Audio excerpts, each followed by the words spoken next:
हम इंसान जब कभी भी रफ्तार की बात करते हैं तो हम सभी के दिमाग में जंगल का एक जानवर जरूर याद आता है जिसे हम सब चीता के नाम से जानते हैं। अगर हम चीता की बात करें तो चीता एक बहुत ही अनोखा जानवर है, क्योंकि चीता के बारे में ऐसी बहुत सी चीजें हैं जिनको जानकर आपके होश उड़ जाएंगे। और आज के इस वीडियो को देखकर आप इस बात को जान जाओगे कि आखिर चीता कैसे जमीनी जानवरों में सबसे तेज है। पर दोस्तों, इससे पहले कि वीडियो की शुरुआत हो, आप अगर चैनल पर नया है तो चैनल को सब्सक्राइब कर लीजिए।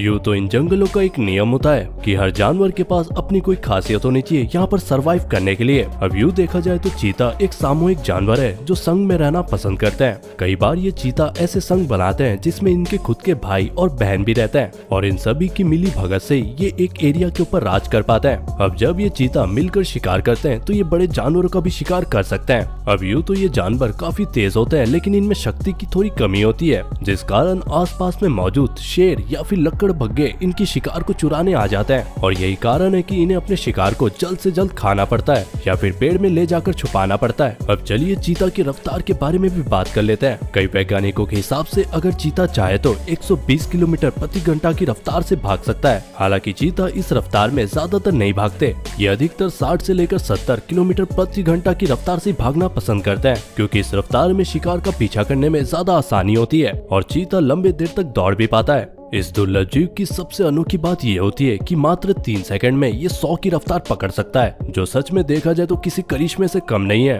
और इस रफ्तार को हासिल करने में चीता के बदन की सबसे बड़ी योगदान होती है। अगर आप इस जीव के सर को देखोगे तो ये ऊपर से काफी सपाट होती है और नाक से लेकर सर के ऊपरी भाग का हिस्सा तक इसकी बनावट कुछ ऐसी होती है कि हवा को चीर कर निकल पाए, जिस कारण दौड़ने के समय हवा का प्रभाव चीता के शरीर पर ज्यादा नहीं पड़ता। और साथ ही अपने शिकार का पीछा करते समय चीता की पूंछ किसी स्प्रिंग की तरह काम करती है और झटके से मुड़ने में उसकी मदद करती है। और इन चीता के आगे के जो पैर होते हैं वो पीछे के पैरों के मुकाबले ज्यादा खिंच सकते हैं, जिस कारण चीता दौड़ते दौड़ते कब 7 फुट की छलांग मारने लगता है उसे खुद नहीं पता चलता। ये खतरनाक शिकारी जानवर जब शिकार के लिए निकलता है तब इसके पैर जमीन से ज्यादा तो हवा में रहते हैं, जिस कारण आप ये भी कह सकते हैं कि ये तो हवा में तैरता है। इन चीता की रफ्तार की जितनी भी हम तारीफ करें उतनी कम पड़ जाएगी, क्योंकि जमीन में दौड़ने वाला कोई भी जीव इस चीता की बराबरी नहीं कर सकता। अब यूं तो अगर चीते की लंबाई की बात करें तो औसतन इनकी लंबाई 3 फीट के आसपास होती है, जो किसी शेर से थोड़ी कम होती है। हालांकि कुदरत ने इन चीता को ऐसे बनाया कि इनका वजन इनके लिए एक बहुत बड़ा वरदान है। एक और जहां शेर का औसतन वजन 250 किलोग्राम तक होता है, उसी और चीता का औसतन वजन 50 से लेकर 70 किलोग्राम ही होता है। अब इस बात से आप अनुमान लगा सकते हैं कि आखिर चीता इतना तेज कैसे भाग लेता है। हमारे इस कुदरत ने इन बड़ी बिल्लियों को ऐसे बहुत से मौके दिए हैं और साथ ही शरीरी विकास, जिस कारण आज ये इतने ज्यादा खतरनाक और इतने तेज हैं।